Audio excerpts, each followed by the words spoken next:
এবার স্থলপথে কোনো জিনিসপত্র নিয়ে যেতে পারতেন না। ওনার ভয় এখানকার যে রাজা ছিল চোরা কারবারের জন্য গুপ্তপথ চুরি করছিল। পরে দেখা এই যে রাস্তা দিয়ে হচ্ছে, রাস্তাটি কিন্তু অরিজিনাল রাস্তা না, ওই গাঁ দিক দিয়ে একটা রাস্তা ছিল, আর এই গাঁ দিক দিয়ে একটা রাস্তা ছিল, সোনা বাগানের একটা গেট দোকান বেরোবার। আগের দিনে নিয়ম ছিল যে কোনো একটা সাইড দিয়ে ঢুকলে অপর সাইড দিয়ে বেরোতো। এটা সরকারি আমার জন্য তৈরি করা হয়েছে। বাগানের একটা গেট টিকিটে 30 টাকা রে, বাইরে গাড়ি, সুরঙ্গ দেখার জন্য চলুন তাড়াতাড়ি।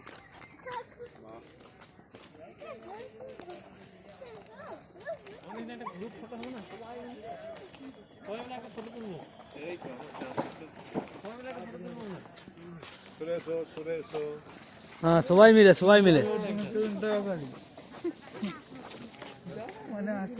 উল্টো পাল্টা বুঝিয়ে দিয়েছে আমাদেরকে।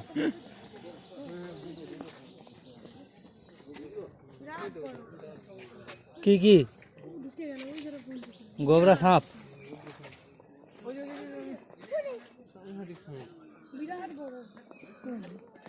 ওটা নবাবের সাপ ছিল। আর এখানে সাপ রয়েছে একটা বিষধর সাপ রয়েছে, উগ্র সাপ রয়েছে।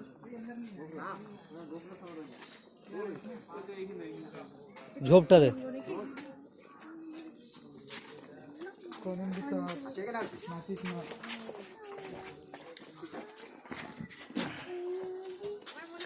এদিকে বলা হচ্ছে আন্ডারগ্রাউন্ড, মানে সুরঙ্গ পথ। এখন আপনারা পানি দেখতে পাচ্ছেন, আগে পানি ছিল না, পুরো শুকনো ছিল। পানিটা কোথা থেকে এসছে, কেন এসছে পরে বলে দেবো। এখান থেকে সে রাজা মাটির তলাতে একখানা পথ তৈরি করেছিল, সেই জগৎ সেটের অরিজিনাল বাড়ি পর্যন্ত। কারণ জগৎ সেট ছিল ধনকুবের, তার কাছে টাকার টাকশন ছিল, তার কাছে টাকা পয়সা পাওয়া যেত। এখান থেকে সে রাজা হিরে মতি চর চুরি পান্না এসবগুলো বাইরে থেকে সংগ্রহ করে নিয়ে আসতো, নিয়ে সেই জগৎ সেটের বাড়ি। জগৎ সেটকে মালগুলো দিতে হবে, টাকা পয়সাগুলো সংগ্রহ করতো। মুর্শিদাবাদে প্রচণ্ড বন্যা হয় 1847 সালে। সেই বন্যায় জগৎ সেটের বাড়ি আর সিরাজের হীরা ছিল, যেটা অরিজিনাল হাজারদুয়ারি ছিল, সেটা আপনারা দেখতে পাবেন না। এখন যারা দেখেন নকল তৈরি করেছিলেন হুমায়ুন জিয়া, সিরাজ মারা যাওয়ার 80 বছর পরে। যেটা অরিজিনাল ছিল সিরাজের হীরা ছিল, গঙ্গায় চলে গেছে। সেই জগৎ সেটের বাড়ির পথ দিয়ে পানিটা প্রবেশ করে পথটা বন্ধ হয়ে গেছে। রাজা অনেক টাকা পয়সা খরচ করেছিল জল গড়ি সরাবার জন্য, সরাতে পারেনি, কারণ গঙ্গার সঙ্গে লিঙ্গ ছিল। গঙ্গার জল বাড়লে জল বাড়ে, গঙ্গা জল কমলে জল কম। পরে লেগে গঙ্গার জল বেড়েছিল, বসে দিনছে ও তুলে দাও, দৌড়ে গেছে, গঙ্গা জল কমে গেছে। তখন রাজা কি বললেন, ইংরেজরা হয়তো দেখতে পার, তিনি কি বললেন চরের পাশে ঘিরে দিলেন। ধীরে ধীরে করলেন একখানা রাজস্থানীয় মডেলের বাউড়ি কুয়ো, এটা করে দিলেন রানীদের স্নান করার জন্য একখানা ঘাট। 3টে ঘর আছে, একটা উপরে দেখতে পাচ্ছেন, ভিডিওটা দেখা যাচ্ছে, ভিতরে চলাচল আছে। তাহলে উপরের ঘরে সব দাসীরা পাহারা দিত, নিজের বাড়ি রানীরা স্নান করতো, মিডিলে ঘরে কাপড় টাপড় ছাড়তো। ওই মেশিনে মনে একটা কুয়োর মতো দেখাচ্ছে, কারণ আগের দিনে কোনো মেশিন ছিল না জল ঢাকার জন্য। এই জন্য রাজা ফার্স্টে একখানা কফি কল তৈরি দিয়েছিল, কারণ এই কফি কল দিয়ে দুটো বড় জল উঠি সে গোলাপ গাছে দিই, সেগুলো এখন রাজস্থানী কুয়ো বা বাউড়ি বলা হয়। অরিজিনাল ছিল আন্ডারগ্রাউন্ড। গেটটা লক করে দিয়েছে, কারণ এখানে একখানা শুটিং হয় জাবেদার হিন্দি ফিল্ম, তার পরিবর্তে নাম দিয়েছে মেরা করম মেরা ধরম। সেই শুটিংয়ের পর এখানে একটা ছেলে পড়ে মারা যায়, তারপর থেকে মালিক ঝুলিয়ে দিয়েছে তারা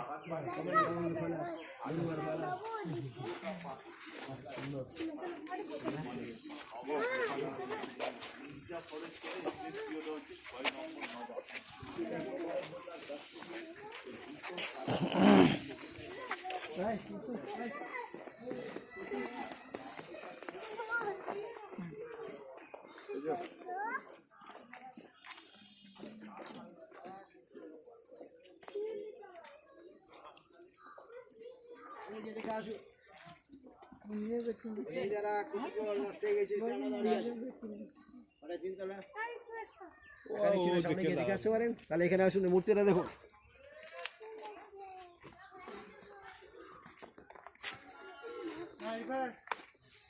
এই যে মূর্তিটা দেখতে পাচ্ছেন, এনার নাম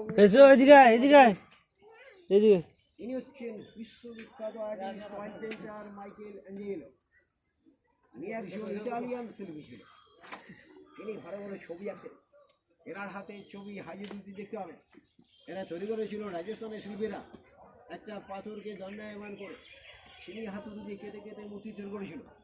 একটা এই পাথরে তৈরি আছে, কোনো জায়গায় জয়েন্ট নাই, যেরকম মাইকেল অ্যাঞ্জেলোর হাত কেটে দিয়েছিল তার শিল্পী জীবন ব্যর্থ করার জন্য, আবার যিনি তৈরি করেছিল ওনারও হাত থেকে কেটে দেওয়া হয়েছিল।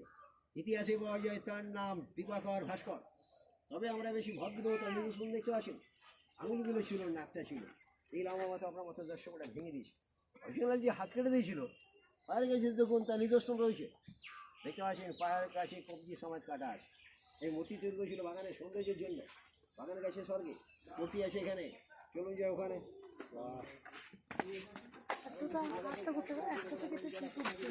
চলে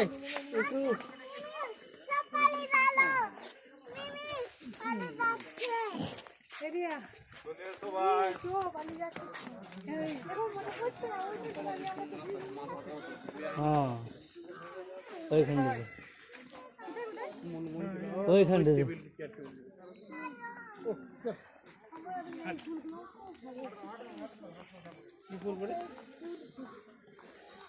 এই এই এই আপ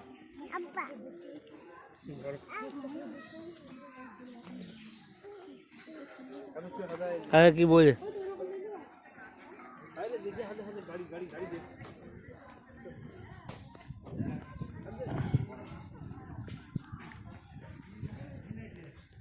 আমরা একটা লম্বা বাড়ি দেখতে পাচ্ছেন, চিড়িয়াখানা লেখা দেখলেন, এই কিন্তু অরিজিনাল চিড়িয়াখানা ছিল।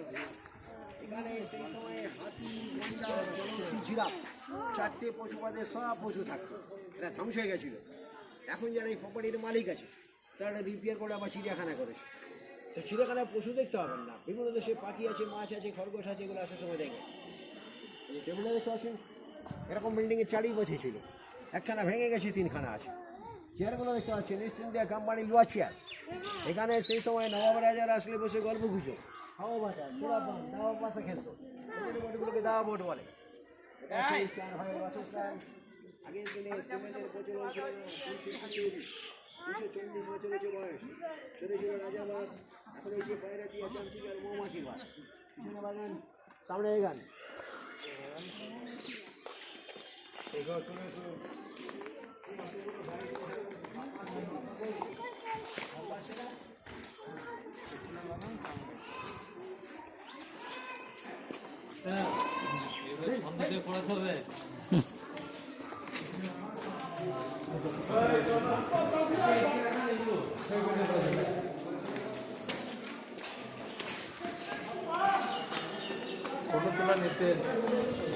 ফটো তোলা নিচে